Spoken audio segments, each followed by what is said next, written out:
दोस्तों, भाइयों और गुरुदेव बाबा रामदेव जी, आप इस चीज को नहीं मानेंगे, मैं अभी तक बाबा रामदेव जी को पर्सनली नहीं मिला हूं। उनके मेरे पास फोन आए आसाम से, बोले विश्व बंधु तुमको बहुत कुछ मालूम है, समय आ गया है, तुम आ जाओ। और आज मैं बाबा रामदेव के कहने पे चला आया हूं। मैं चला आया हूं बाबा रामदेव के लिए अपनी जिंदगी न्यौछावर करने के लिए चला आया हूं।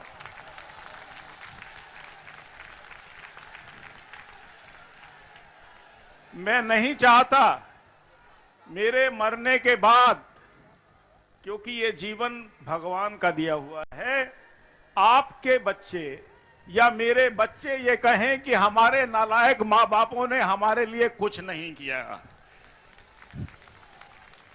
ये ऐसा सड़ा गला देश छोड़ गए वो बुड्ढे।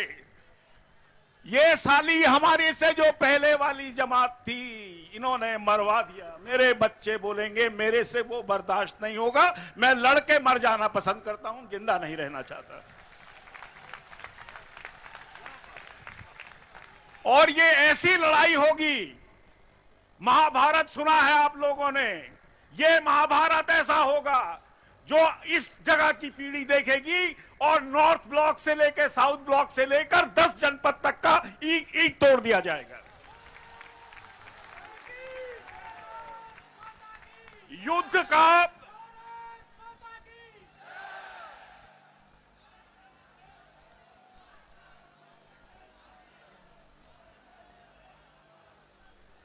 हम आपको कुछ बहुत बड़ी बड़ी बातें बताना चाहते हैं जो जनता से छुपी हुई हैं।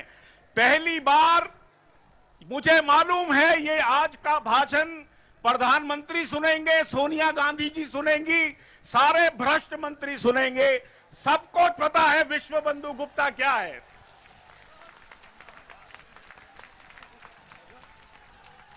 और मैं अपनी बात और आप लोगों की बात वहां तक पहुंचाने के लिए एक एक चीज का आज खुलासा कर दूंगा। सुब्रमण्यम स्वामी जी मेरे दोस्त हैं, उनसे ज्यादा मैंने लड़ने वाला आदमी नहीं देखा, मुझे पता है। सुनिए, हम लड़ेंगे, मरेंगे। अब आपको मैं कहानी बताता हूं, ध्यान से सुनिए। इस देश के साथ धोखा कैसे दिया गया पिछले 6 सालों में, आराम से सुनिए। ये ऐसी कहानी है जो आपको सुनकर आपको चौंका देगी। हाँ जी, मैं प्रणब मुखर्जी से मिला जो भारत के वित्त मंत्री हैं। मैंने कहा, योर एक्सीलेंसी मिनिस्टर साहब, हमारा स्विट्जरलैंड में 70 लाख करोड़ हमारे लोगों का पैसा पड़ा हुआ है, आप उसको लाने के लिए कानून क्यों नहीं लाते?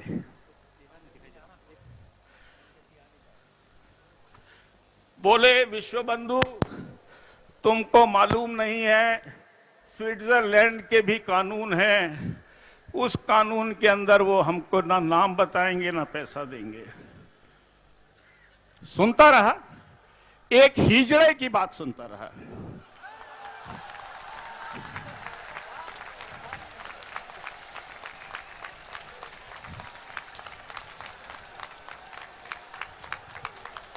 एक हिजड़े की बात सुनता रहा। मन में आया मेरे मां बाप अंग्रेजों की आजादी में जेल गए थे, ये हिजड़ा यहां बैठा क्या कर रहा है?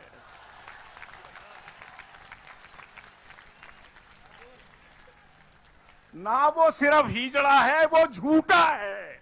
हर बार पार्लियामेंट में झूठ बोलता है, हम बताएंगे। अब आपको मैं स्विट्जरलैंड का बता दूं। स्विट्जरलैंड की कुल आबादी 66,80,000 है। सुना आपने? नई दिल्ली और साउथ दिल्ली की आजादी 66,80,000 है। अगर 66,80,000 हिंदुस्तानी स्विट्जरलैंड पर जाकर कब्जा कर लेगा, मुझे मालूम है हम कब्जा कर लेंगे। अरे 120 करोड़ के देश के नेताओं, तुमको आज 66,20,000 का वो चोर मुल्क, सारे यूरोप के अंदर 18 साल की लड़की को वेश्यावृत्ति का करने का अधिकार दिया गया है। स्विट्जरलैंड यूरोप का अकेला देश है जहां पे 16 साल की लड़की से वेश्यावृत्ति कराई जाती है। स्विट्जरलैंड वो देश है जहां पर, अच्छा और सुनिए, मैं आपको और कुछ फैक्ट्स बताता हूं आपको। 2005 में, स्वामी जी आप सुनिए, आप इकोनॉमिस्ट हैं, सुनिए। 2005 में जिन बैंकर्स ने, स्विस बैंकर्स एसोसिएशन ने एक चिट्ठी लिखी सरकार को कि हम आपके देश में आना चाहते हैं। 2007 में वही बैंकर्स जिनके पास 70 लाख करोड़ रखा हुआ है वो दिल्ली आए, उनकी फोटोएं हैं हमारे पास। उन्होंने कहा हमको हिंदुस्तान में स्विट्जरलैंड के बैंक खोलने दिए जाएं, हमको स्विट्जरलैंड का दुनिया में लूटा हुआ पैसा बंबई की स्टॉक मार्केट में लगाने दिया जाए। शर्म की बात है। चिदम्बरम साहब से मैं जवाब मांगता हूं, 2007 में स्विस बैंक्स को आजादी दी गई भारत के स्टॉक मार्केट्स पे सट्टा खेलने की। 2005 में भारत में 4 स्विट्जरलैंड के बैंक खोले गए और 8 इटली के बैंक खोले गए। ये वो इटली के बैंक हैं जिनमें घाटा हो रहा है, जिसको वहां का माफिया चलाता है। इससे आगे जाने की मुझे जरूरत नहीं है। जैसे बाबा जी ने बोला, बाबा जी को मैंने ही लिस्ट दी थी 8 बैंकों की। अगर बहन मेरी सोनिया जी अगर देश को लूटने आई हो तो लाल किले से ऐलान कर दो ऐलान। अगर हम में देश का खून है तो हम जीत लेंगे, और अगर तुम में इटली का खून होने का तुम में गर्व है तो तुम जीत जाना। एक बार ये लड़ाई आर पार की हो ही जाए तो अच्छा है। ये लड़ाई ज्यादा दिन नहीं चल सकती। मैं रोज टेलीविजन के आगे घुट घुट कर नहीं मर सकता इस देश के भ्रष्टाचार से। मैं तंग आ गया हूं, मैं बिल्कुल तंग आ गया हूं। बोलो भारत माता की, भारत माता की, भारत माता की। एक बात और बोलो, स्विस लुटेरों पे मैं बोलूंगा, पैसा आप बोलो वापस दो, वापस दो। स्विस लुटेरों पैसा, स्विस लुटेरों पैसा। इतनी जोर के आवाज लगाओ कि ज्यूरिख पहुंचे। ये आवाज मैंने फिर एक दिन मनमोहन सिंह जी को कहा। मैंने कहा चीन आ रहा है, कश्मीर के अंदर हवाई अड्डे बन गए हैं, क्या क्या बन रहा है। मैंने को जानते हैं। मैंने कहा प्रधानमंत्री जी, इससे अच्छा तो हम लड़ ही लें एक बार। 120 हम हैं, 150-60 वो हैं, कोई बात नहीं। देखिए, जब 2 आदमियों में लड़ाई होती है, लड़ाई वो नहीं जीतता जिसका कद ज्यादा है, लड़ाई वो जीतता है जिसमें लड़ाई ज्यादा है। हाथ हो जाए 2-2, कश्मीर पर ही हाथ हो जाए 2-2, चीन से ही हो जाए। मुझे रोज मत डरा उनकी, ये कभी दिखाकर यहां पर डैम बन रहा है, ये यहां पर ये बन रहा है, ये वहां पर वो बन रहा है। इस साली लानत भरी जिंदगी से मैं मरना पसंद करता हूं। बुला ला उसको, चीन की फौजों को, और हमारी फौजें भी जवाब देंगी और हम देंगे जवाब उनको।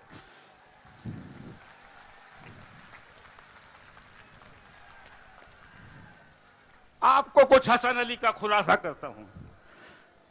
इनकम टैक्स डिपार्टमेंट जिसमें मैं कमिश्नर था, उसने पूना में छापा मारा। छापे में एक लैपटॉप पकड़ा गया जिसमें 17 नाम थे। एक नाम पढ़ा जा सकता था अदनान कशोगी का, बाकी 16 नाम कोडिट थे, समझ नहीं आ रहे थे। हमारे अफसर थक गए। उन्होंने कहा कि साहब ये नाम नहीं पता लग रहे। एक आदमी ने, एक ईमानदार ऑफिसर ने स्विट्जरलैंड को चिट्ठी लिखी, आप इन लोगों के नाम बता दीजिए। और कुछ हुआ ऐसे, उन्होंने कहा हम ये नाम देने को तैयार हैं अगर आपके वित्त मंत्री हमको चिट्ठी लिख दें। सुनिए जरा, इस देश के चिदम्बरम का कैरेक्टर देखिए आप। वो आदमी को इस्तीफा देना पड़ेगा। हम आपको उसका कैरेक्टर बताते हैं। हम चिदम्बरम का कैरेक्टर बताते हैं। चिदम्बरम ने क्या किया, 17 आदमियों की लिस्ट लिखी। मुझे कारण मालूम नहीं उन्होंने चिट्ठी क्यों लिखी, लेकिन लगता है उनके मन में घूस खाने का लालच आया। उन्होंने कहा ये 50,000 करोड़ की मोटी मोटी बिल्लियां आ गई हैं, नाम आऊंगा इनका ब्लैकमेल करूंगा और घूस खाऊंगा। इतिहास भी आदमियों से क्या क्या करा देता है। चिट्ठी लिखी गई, हसन अली के अकाउंट निकले, 17 नाम आए, लेकिन चिदम्बरम की किस्मत का घड़ा फूट गया। उसमें 3 पॉलिटिशियंस के भी नाम थे। आपको नाम भी बता देता हूं, विलासराव देशमुख का नाम था जो कैबिनेट मिनिस्टर है। अब आप सुनना ही चाहते हो तो सुन लो सारी बात को। दिल्ली की मैं इसको संसद मानता हूं, हिंदुस्तान की संसद मानता हूं। विलासराव देशमुख का नाम था। और उसके बाद वो घोड़े बेचने वाला आदमी जिसने 70 जिसके करीब 70 ये करीब 50 कितने हुए साहब, ये 25 billion dollar, 20 billion dollar, 100 lakh crore हो गया। 100 लाख करोड़ जिसने जमा कराया, फिर क्या हुआ? ये 3 साल पहले की बात है। आज भी हसन अली घूम रहा है। 3 आदमी। आज दूसरे का भी नाम सुन लो जो विलासराव देशमुख के साथ था, जो हसन अली को मिलने गया पूना में। उस आदमी का नाम है अहमद पटेल।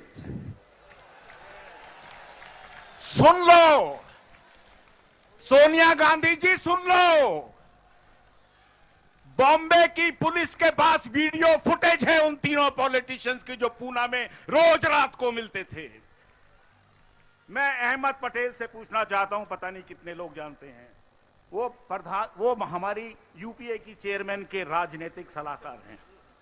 मैं नहीं जानता वो कौन सी राजनीति समझाते हैं, क्योंकि उनकी मीटिंग सोनिया गांधी से रोज रात को 12 से 2 बजे के बीच में होती। भारत के इतिहास में पहली बार मैंने राजनीतिज्ञों को रात को 12 से 3 बजे तक इकट्ठे अकेले बैठे देखा है। अरे उल्लू बैठ जागते हैं उस समय तो। ये सोनिया गांधी जी बताएं, ये अहमद पटेल बताए कि हफ्ते में कम से कम 2 या 3 बार जब सोनिया गांधी का फोन आता था तो अहमद पटेल रात को 12 बजे गाड़ियां बदल बदल कर छुपने 10 जनपद किस लिए जाते थे? क्या होता था? क्या हिसाब तय होता था? क्या पैसे की बात होती थी? सारी दिल्ली को मालूम है। सुब्रमण्यम जी बैठे हैं। आज ये देश डिपार्टमेंटल स्टोर है। दिल्ली हिंदुस्तान के इतिहास में इस सरकार ने वाइस चांसलर की पोस्ट भेजी। राज्यसभाएं बिक रही हैं 35 करोड़ की। हर चीज बिकी और बिकते बिकते यहां तक आ गया, इस मुल्क की जमीन भी सरकार ने बेच दी। हसन अली हमको मालूम है दाऊद का आदमी है। दाऊद का वो ही क्यों है? 2G स्कैम में आपने शाहिद बलवा का नाम सुना? शाहिद बलवा पे 2G स्कैम ने एक आदमी के कारण आज मुल्क में मैं खड़ा होकर बोल पा रहा हूं।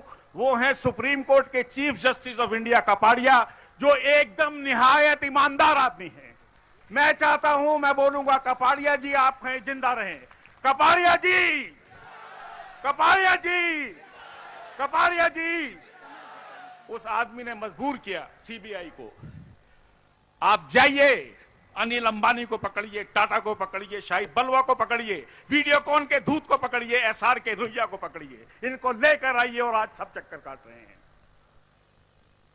लेकिन हुआ इसके बाद कुछ और भी।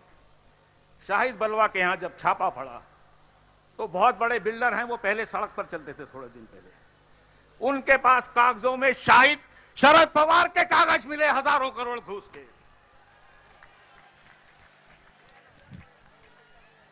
अनर्थ हुआ। मुझको यह समझ में नहीं आता कि इस देश की मंत्रिमंडल में कोई ईमानदार मंत्री है भी कि नहीं है।